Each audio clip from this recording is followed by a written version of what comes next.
dapat hindi, parang, hindi mo siya dapat ganyan. Kasi wala naman siya ginagawa sa'yo. Meron lang siyang, hindi lang siya umuwi. Alam ko yun, sabi ko. Alam ko yun kung saan siya pupunta. Alam ko kahit malayo kami, alam ko ano pinupuntahan niya, saan siya ng ganitong oras. Kasi lagi Pwede kami mo kaya magkakausap at to. gabi. Okay, sige, tapos? Pero kaso Yun, tapos bumalik kami kahit nakakot sa bahay na.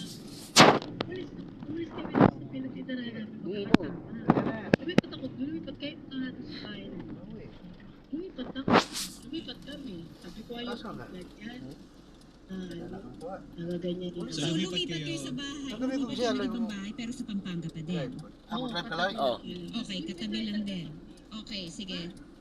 Tapos itong si lalaki, pumalig na sa'yo. Pumalig naman yung asawa. Okay, pagkalipat niyo doon, anong nangyari? Yun, okay naman kami kahit baha. Kahit nakahipuha. Kasi baha nga. Okay natin sa akin kesa yung may gagawin. Kasi, tingnan nyo, kung may sales, may trabaho ka. Siyempre magpapahinga ka, may piyesa sa kanila. Piyesa din ang boss ko. Anong sense mo? Kapalabasin mo lang ako para magbilang ng sasakyan. Gusto ko magpahinga dahil siyempre pag-usay sa trabaho. Kung mag-piyesta kayo, wala naman.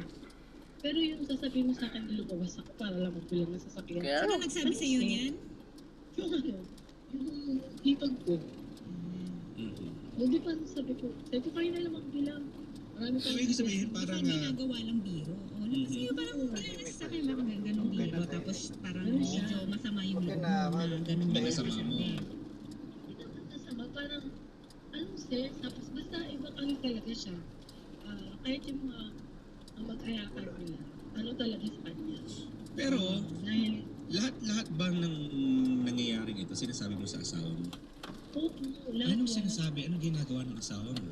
Pinakonfront niya naman yung kapatid niya. Na, huwag niya na siyang anuhin.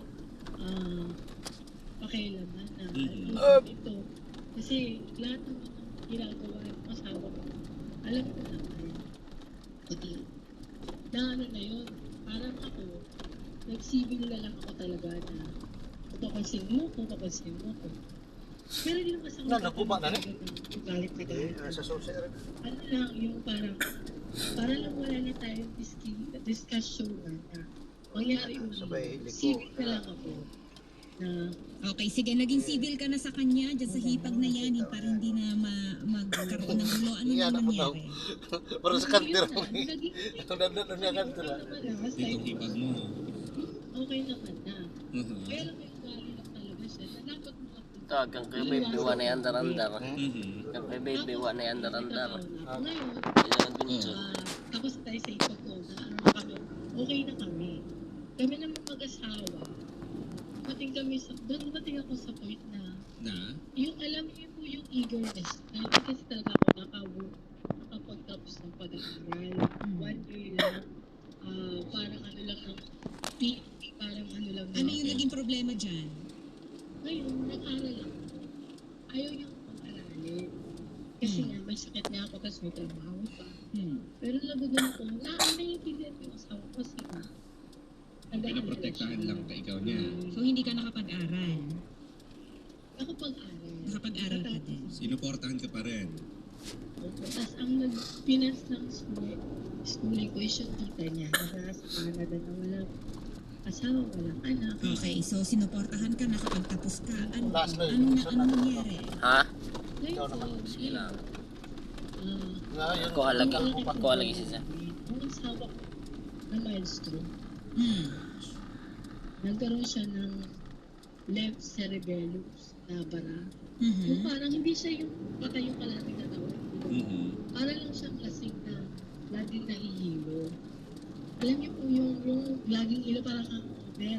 Okay. Masakit yung ano, gano'n. So nagkasakit siya. Anong nangyari? Ito yung problema namin talaga na to. Siyempre may sakit po ako. Ngayon, di ba, nung time po kasi na i-intern ako, doon na lumabas yung sakit ko talaga sa puso na nagmanas ako. Tapos dinala ko ng nanay ko sa Philippine Heart Center para umaalis niya yung manas ko kasi talaga hindi na talaga ako sing manas na Kusgan man to na pa na. Okay. So dinala ka na sa ospital. Kilala. Tapos siya naman, hindi pa siya na Ano na, hindi mahirapan ka magbawa. Nakaka-recover. na-stroke. Hindi pa siya na-stroke. Oo. Ngayon, bumalik ako ng Pampanga kasi gagraduate ako. Graduation na namin. P6 na graduate kami. Graduate ako. Tapos, sabi ko sa kanya, umuwi muna ako ng Maynila. Kasi nga, papagamot ako kasi inano talaga ako ng doktor for operation. Ano daras ka na? Ang ginawa mo, umuwi ka na. Umuwi ako ng Maynila. Ngayon, Tapos, siya pala, may nararamdaman na din na ano niya, yung lagi na siyang nahihilo.